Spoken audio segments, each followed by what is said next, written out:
getting an understanding of who you are and where you're from and your culture, what it has to offer, gives you a better sense of who you are and where you came from, so that you can now progress to the future. So getting an understanding of your origin, of the culture, because if you look back in the past, we were healthier and lived more as a unit, as a family unit, because we were all originating from the same place. It wasn't until through history, and you have things such as slavery, where people became diverse because they were taken from their land and then scattered abroad, and they were introduced to other cultures.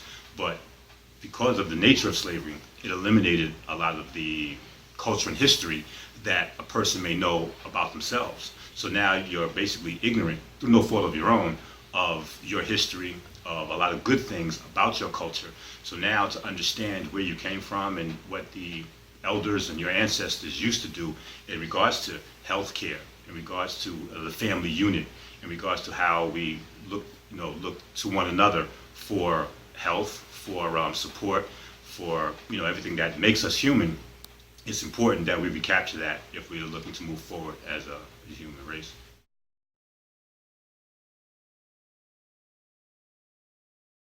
In Brazil. I came in Brazil. I went to Brazil. I think it was either December 2012 or December 2013. I was there for 3 weeks, and so it was right before New Year's.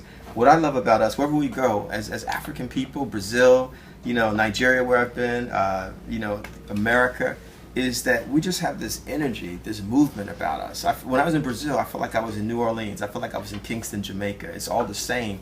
There's certain things that are very uniquely Brazilian or uniquely Jamaican or uniquely of the American South or uniquely Californian with black people or uniquely black New York. But our ability to laugh, to create art, to dance, our love of music, oh my God, that is universal for us.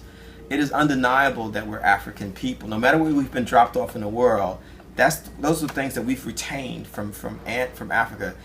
Slavery, colonialism, segregation has not stopped our ability to be creative people, and we've given this world an amazing gift. When I was in Brazil, what I loved the most, it was just between Christmas and New Year's, it was just an ongoing celebration. People were just happy. Every day instruments came out.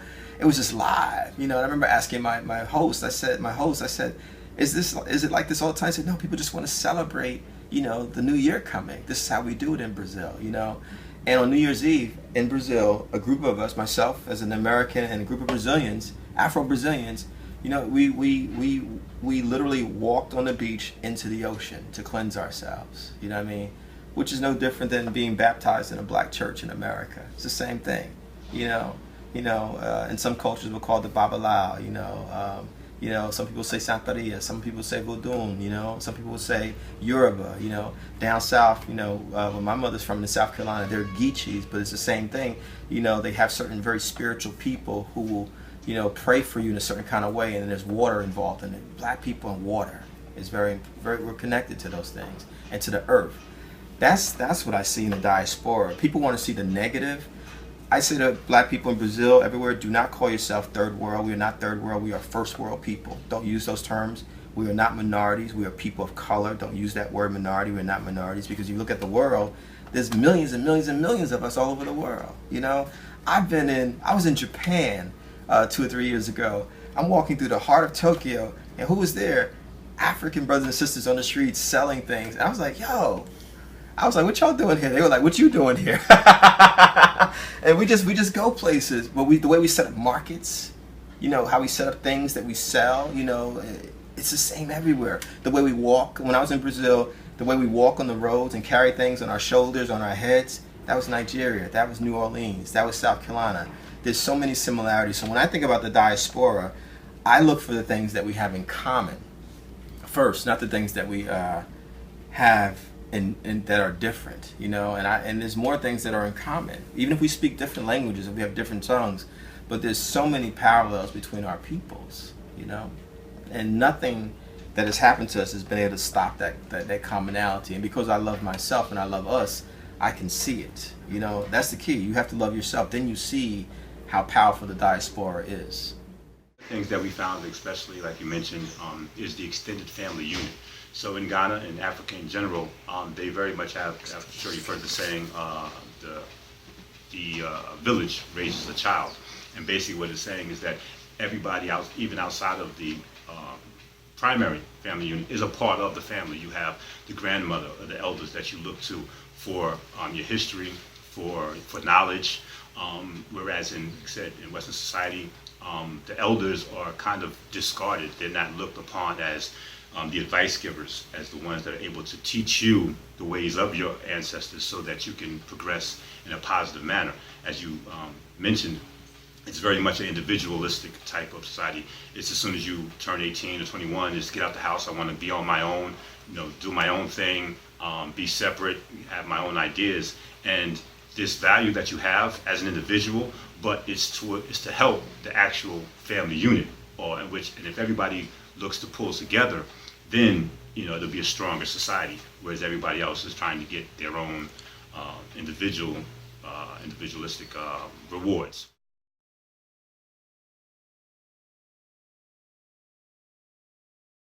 I do feel strongly connected to it because I am interested in it, and I'm interested in learning about different, the different places that Black people are all over the world, and just and the cultures that they have. Like even you talking about Brazil, I watched a film or a documentary about Black and Latin America. I don't know if you know about that. PBS. No? Yeah, it was on PBS, and they went to Brazil. So they were talking about the whole thing where they, I think in a few other countries too, how they sort of tried to make it so that race was irrelevant. Let's say, like they're like, oh, we're not racial and we're not prejudiced, and there is no race. In fact, everybody's just the same. But it's not true, as everybody knows. You know what I mean? So for years and years and years, they did that, marginalizing the Black people and pushing them to the side. And then all of a sudden, it's sort of like the Black people are like, okay, wait a minute, we're not really equal here. You know what I mean? So now what? So anyway, I guess what you guys are doing is to help that situation, to educate people as to what's going on out there in the rest of the world,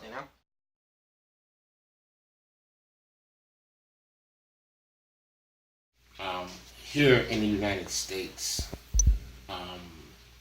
a lot of African Americans here in the United States, even when it comes to the knowledge of slavery, is very limited. For example, I would say a vast majority of people here don't realize that when Africans were taken from Africa, that the majority of the Africans were taken to Brazil.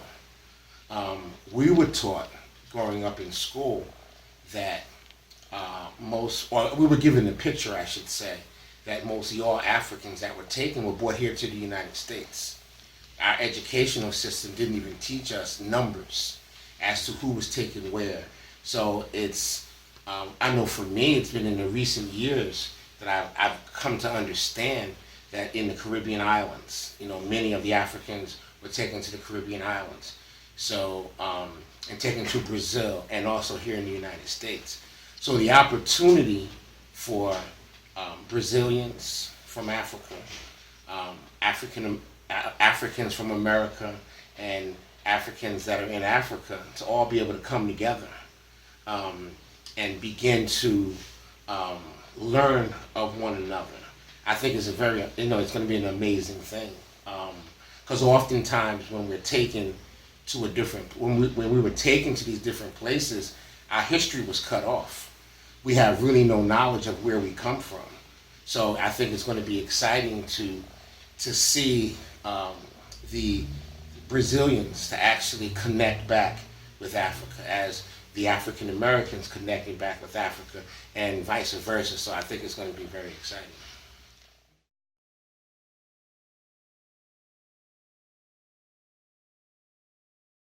Because we've been so entrenched in pain that nobody's wanting to talk about. Nobody wants to speak of. Nobody wants to talk about the psychological effects of slavery being passed down, and not just slavery, but everything that came from slavery. It still affects many of my people to this day. Now it's drug abuse. and mental illness. And suddenly mental illness is a big issue in the 2000s that never was really a big issue in the 90s. Why? Because I think it's because the systematic oppression. We are losing our mind because we can't take it anymore. We can't take all of this racism and systematic oppression and visits to jail and prison that's been put on many times by the government. Many times by the government. So we can't take it. Any person who's put in this position will begin to lose it. You know, any person, any human being.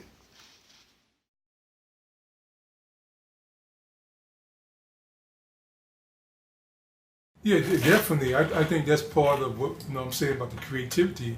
That's part of our spiritual makeup, the spirituality that again is universal, and we took it with us. I mean, they couldn't kill our spirit as much as they tried, and so wherever we went, because when the ships came from Africa, they dropped some off in the Caribbean and Jamaica and on the Virgin Islands, and then they dropped some off in Cuba and some in Central America and South America, and then some they brought here to Jamestown, Virginia, and other parts of mainland North America. So we were spread all over, but the spirit in us was still alive. And so it's that spirituality, which is part of what gives us the power to do what we do, to survive and to endure, and to continually create ourselves. And so that's why, like we was talking earlier about, just even in terms of language, how that we were able to learn what we needed to learn. We was able to adapt, and take nothing and make something from it. Like even during slavery, how we weren't given the best foods, we weren't given the best clothes, we weren't given the best of anything, but we took the little that we had and we found ways to innovate and be creative with it. So we took scraps of food and we turned it into something that people now call soul food.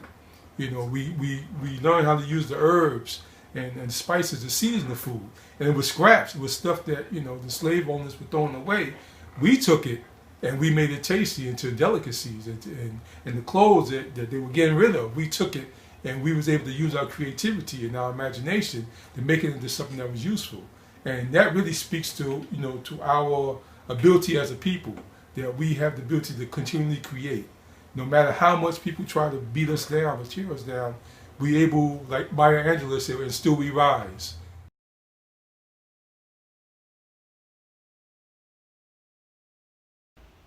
I went to Paris for the first time last year, and I was hanging out with some newfound friends, and one of the guys, who was a white guy, Caucasian guy, says to me, "Let me tell you something about black people here, and I guess what some white people think of black people, especially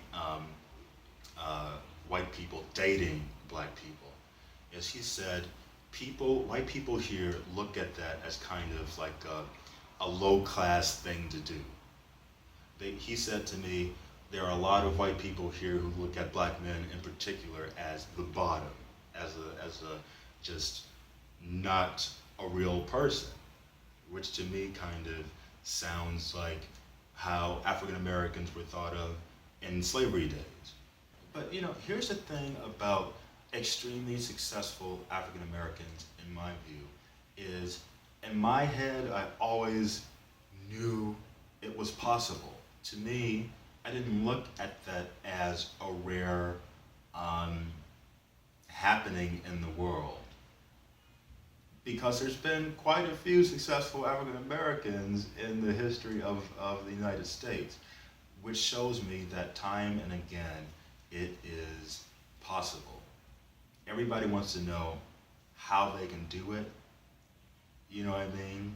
I don't know if there is a set path for every single person, except it starts with having that dream.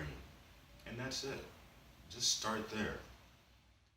What I see, what I'm doing, that there's an opportunity to take what I do and to spread it around the globe, because we need the information and we need to connect with each other to realize that we're not alone, we're not by ourselves. Like how you're saying, the experience in Brazil is identical to what we're experiencing here in New York.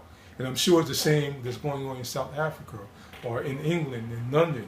It's the same experiences. I mean, people are dying, people are starving, there's inequities, people are not being treated fairly, there's discrimination, there's racial profiling, racial discrimination, there's class distinctions, there's people that have a lot of money and there's people that have very little. So I mean, it's all over, So what I do is a way of empowering people, like with information, is like connecting them to people who are doing things that better their condition and show them, okay, here's someone that's doing something here, maybe in the United States, that maybe make things better, and you could take that and use it as a model to maybe change things in London, or to change things in Brazil, or change things in South Africa, using a similar formula or a similar model. And so that's why I see the work that I'm doing as being really important. It has opportunity to really become global and have a global impact. Like black culture is universal, it's international. I mean, here in New York, we have our version of how we express it. But no matter where you go in the world, it's kind of like, it's universal. The way that we do things, the creativity, the way it expresses itself is all over the planet. You yourself, Brazil, we was talking and you were sharing with me how, Brazil is the way that they express themselves, but it's the same creativity, but just expressing itself maybe in a different way. Here in New York, we express it one way. On the West Coast in California, we express it a different way. In South Africa or West Africa, it's the same creativity, the same energy, but they just express it in a way that's unique to them. So with me, I use the puzzle books. I express the creativity in the form of writing, creating these puzzles. Some other people may do it through dance. Some people may do it through singing. Some people may do it through art and painting. I mean, so it's the same creativity, and so that energy is universal. The Afro-Brazilian, the martial arts, the capoeira, which I have in one of my puzzle books, that's another way, and the story is that like during when we were being enslaved, by the Portuguese and by the Spaniards and by the English, we weren't allowed to have weapons and we weren't allowed to fight. So we had to come up with ways of like fighting back and defend ourselves. So using the creativity and the innovation, we came up with this thing where we got disguise what we were doing. We were really fighting and developing self-defense strategies, but we made it look like a dance. So it looked innocent and it looked harmless, but it was really dangerous and was really potent. But that's just another way that we express our creativity. And that's part of what I do, and that's kind of like the energy I tap into, this universal life force, this universal creativity, that no matter where you find people of African descent, you'll find this energy and this creativity expressing itself. We're doing like a lot of conscious rap, rap about, history, and like KRS-One, he had a song called You Must Learn. And in it, he talked about ancient Egypt, he talked about Africa, a lot of cultural and historical stuff, And so that's when I started doing my puzzles, that's the kind of stuff I wanted to write about in my puzzle books. And because I was already studying the history, I just felt, wow, this was perfect. I could combine, some of the hip hop stuff and then some of the stuff they were doing with rap with some of the stuff I already was reading, like with the story about Malcolm X, with Langston Hughes, and with some of these other folks, and just put it into the puzzles, as a way of making it fun for people to learn about their history. And so these were some of my inspirations. But now on the historical side, it was people like Dr. John Henry Clark. There's a professor, he just passed last year. His name was Dr. Yusuf Ben Yakinen, a well-known African-American historian here in New York. Who else? Professor Amos Wilson, Dr. Chancellor Williams. And I actually, some of the books that you see on my shelf are some of their works, because I study their stuff. And I know a lot of people are not going to read their books, but a lot of people do the puzzle books. So I take the information I read about and I put in the puzzle books. So as the people doing the puzzles, they're getting information without even realizing it.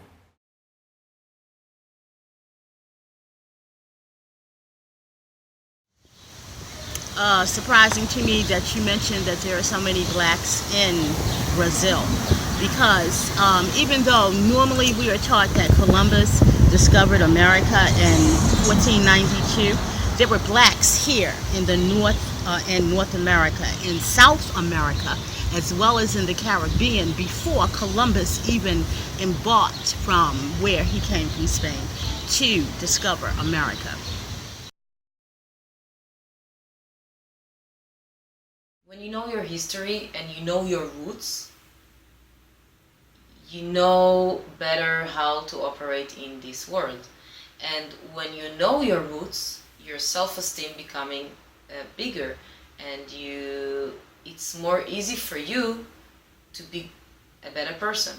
This is what I believe, and I'm still exploring it, but I really believe that people needs to know their roots, and the roots is in Africa.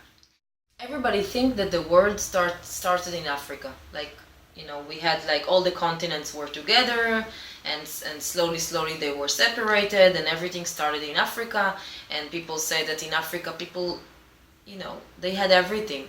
They had their coconut tree, they have their rivers, they have their fish. It was really easy to survive, and only the weak people that couldn't survive in Africa, somehow they started to look for different places, and this is how they came to Europe, or they came to Latin America, or whatever. I don't know. I think I don't want to go into these history facts because I'm not a historian person. But when I came to Africa, I felt something that I couldn't feel all my life in all of the places that I have been. I felt something very preliminary, and I cannot really explain it. But when you want to solve something, when you want to get to know yourself, when you want to solve a problem, you need to go to the root of the problem. Why do you think we were brought here to work the land, to do all the stuff that we did? Because for the most part, they didn't know how to do it. And so we understood the land. We were master farmers. We were master architects. We were master plumbers. We were master carpenters. We were master builders. So we had the science of life, where we knew how to build. We knew how to create. So that's why they needed us. You know, we had the imagination. We had the creativity. So they used us. They enslaved us, you know, because of that, you know. So now they reverse stuff that make it seem like they always were the ones on top, and they were always the ones that knew how, when it was really us. So we need to really tap into who we really are. And how they said, know yourself, know thyself. That's the key. When you know who you are, then you know your power, and you know what you're capable of doing. And so I believe that we have everything that we need to be successful, you know, to create our own societies, to build our own communities that's successful, that's prosperous, and that's thriving. But we have to learn how to trust ourselves and trust our own power and believe in ourselves. And part of believing in yourself is knowing who you are, knowing where you came from, knowing who your people were, who your ancestors are, knowing your history and knowing your story, and then which allows you to know what you're capable of doing now. Because the same people that built the pyramids, the same people that built the ancient societies, the civilizations, that stuff lives inside all of us. So we need to tap into it and find out how to bring it into the present, to use it to recreate our societies and our communities. And so. And also music-wise,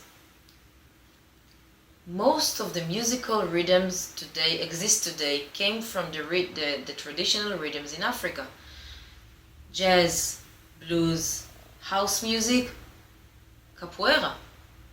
You know, I heard, I have a friend in Africa that he's a master of capoeira, and he recorded original beats from tribes that they are the roots of the birimbau, of the capoeira dance.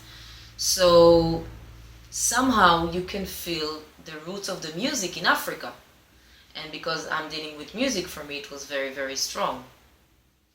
But see, I think rap and hip hop, that's like the modern day griot, because they're storytellers.